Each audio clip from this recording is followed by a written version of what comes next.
Hello students, myself Jayshree Gupta, welcome to GATE it जिल। इस video में हम डिस्कस करें do's and don'ts of GATE preparation. GATE exam बहुत करीब है, आप सभी लोग बहुत हार्ड वर्क कर रहे हैं, तो आपको academically, mentally, physically GATE preparation के लिए कैसे रेडी रहना है, ये हम इस वीडियो में डिस्कस कर रहे हैं। So let's start with do's during GATE preparation. Select your subject according to your area of interest.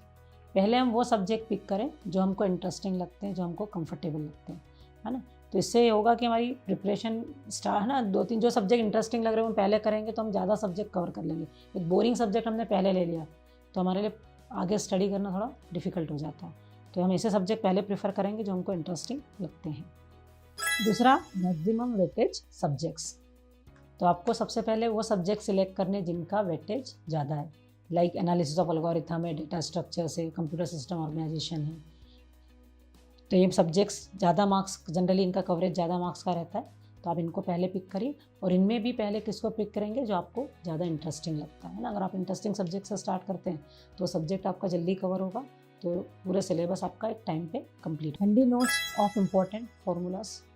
जो भी इम्पोर्टेंट फार्मूला या पॉइंट आपको जब सब्जेक्ट पढ़ रहे मिल रहा है उनको आप प्रॉपरली नोट करते जाइए, क्योंकि पूरे सब्जेक्ट के रिवीजन का टाइम आपको कभी भी नहीं मिलना है, तो आपको रिवाइज यही नोट्स करने हैं।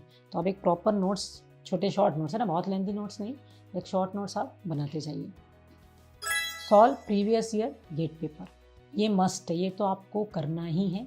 प्रीवियस ईयर गेट पेपर्स आपको ये आइडिया देंगे कि आपकी प्रिपरेशन किस लेवल पे चल रही है।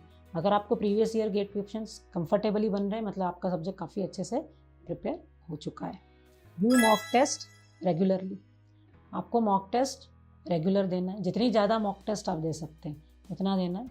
आप टेस्ट देंगे, क्वेश्चंस आप अगर क्वेश्चंस करते हैं टेस्ट के, तो उससे आपको ये क्लियर हो जाता है कि आपका कौन सा पॉइंट वीक है, किस टॉपिक में आपको रिविज़न रिक्वायर्ड है, कौन सा टॉपिक आपका स्ट्रॉन्ग है। सिर्फ study is not sufficient, test इतनी ही इंपॉर्टेंट है, जितना पढ़ाई इंपॉर्टेंट है उतनी टेस्ट इंपॉर्टेंट है, क्योंकि टेस्ट आपकी पढ़ाई किस लेवल तक हो रही है वो आपको क्लियर करेगी। Adopt your self for virtual calculator. जहाँ तक हो सके कैलकुलेशन आप मैन्युअली ही करेंगे, लेकिन कुछ कैलकुलेशंस काफ़ी बड़ी होती है जो मैन्युअली पॉसिबल नहीं होती, तो आपको वो कैलकुलेटर जो गेट के इंटरफेस पे प्रोवाइड किया गया है वो यूज़ करना है। उस कैलकुलेटर को यूज़ करना थोड़ा डिफ़िकल्ट है, तो आप उस कैलकुलेटर को यूज़ करने की प्रैक्टिस करेंगे, है ना। तो जितना है ना, डेली आप एक अपनी प्रैक्टिस की वो शेड्यूल बना लीजिए कि गेट का जो इंटरफेस गेट की वेबसाइट पे अवेलेबल है, उस इंटरफेस को कैसे यूज़ करना, उसमें अवेलेबल कैलकुलेटर्स को कैसे यूज़ करना। At the end of each day revise what you study during day. जो भी आपने स्टडी किया है दिन भर में उसका एक बार रिवीजन, जो आपने नोट्स बनाए उनका आप एक बार रिवीजन ज़रूर करें।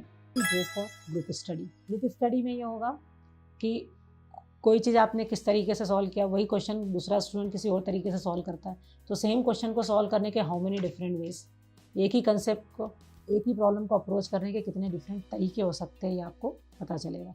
तो अगर पॉसिबल हो तो आप ग्रुप स्टडी करें। So next comes don'ts during GATE preparation. You should not refer multiple resource for a subject as it में कन्फ्यूज यू, है ना। अब लास्ट मोमेंट है, हमारे पास बहुत टाइम नहीं है, तो हमको जितना नोट्स हमने प्रिपेयर किया है या जो नोट्स या बुक्स हम फॉलो कर रहे हैं उन्हीं बुक्स को रेफ़र करना है, बहुत सारे रिसोर्स रेफ़र नहीं करना है। You should not study topic out of syllabus wanting to be extra prepared. वैसे ही गेट का सिलेबस काफ़ी लार्ज है, तो वही सिलेबस हमारा कवर हो जाए बहुत अच्छे से, इट इज़ सफिशिएंट। उस सिलेबस के बाहर जा कुछ भी पढ़ने की ज़रूरत नहीं है। Don't spend much time in reading theories, try to build concept only as concept is the king in the GATE. बहुत ज़्यादा थ्योरी पढ़ने की बुक से ज़रूरत नहीं है, आप थ्योरी पढ़िए, उससे कंसेप्ट को एक्सट्रैक्ट करिए और न्यूमेरिकल्स की प्रैक्टिस करिए। सिर्फ बुक्स पढ़ते गए, न्यूमेरिकल की प्रैक्टिस नहीं की, बहुत सारी बुक्स पढ़ ली हमने और न्यूमेरिकल की प्रैक्टिस नहीं कर रहे, तो ये मीनिंगलेस है। आप बुक एक रेफ़र करिए, लेकिन न्यूमेरिकल्स बहुत सारे। Don't study new topic few days और even a week before a exam. Exam के पहले हमको रिलैक्स रहना है, एग्ज़ाम के कुछ ही दिन बचे तो नए टॉपिक्स कवर नहीं करना, जितने हो चुके हैं वही हम अच्छे से रिवाइज करेंगे। Most importantly don't panic before the GATE exam. If you know your subjects well it will be a cake walk. Exam के पहले आपको डरने की ज़रूरत नहीं है, अगर आपने अच्छे से प्रिपरेशन की है तो आपका पेपर डेफिनेटली बहुत अच्छा जाएगा। तो अपनी प्रिपरेशन पे विश्वास रखिए, have a faith in yourself, तो definitely you will score very well. अच्छी प्रिपरेशन के लिए ज़रूरी है कि we should be physically and mentally fit. तो पहले हम डिस्कस करते हैं how to be physically fit. Give yourself breaks to relax. Music, meditation can be some techniques you can use. Continuously definitely preparation नहीं हो सकती। During preparation बीच बीच में आप थोड़ा ब्रेक लेंगे, और रिलैक्स होने के लिए म्यूज़िक एक ऑप्शन है, मेडिटेशन एक ऑप्शन है जो आप यूज़ कर सकते हैं। Have a good nap on night. अच्छी नींद ज़रूरी है। जब तक आप प्रॉपर नींद नहीं लेंगे तब तक आपका माइंड रिलैक्स नहीं होगा, और तब तक आप कोई भी कंसेप्ट अच्छे से लर्न नहीं कर पाओगे।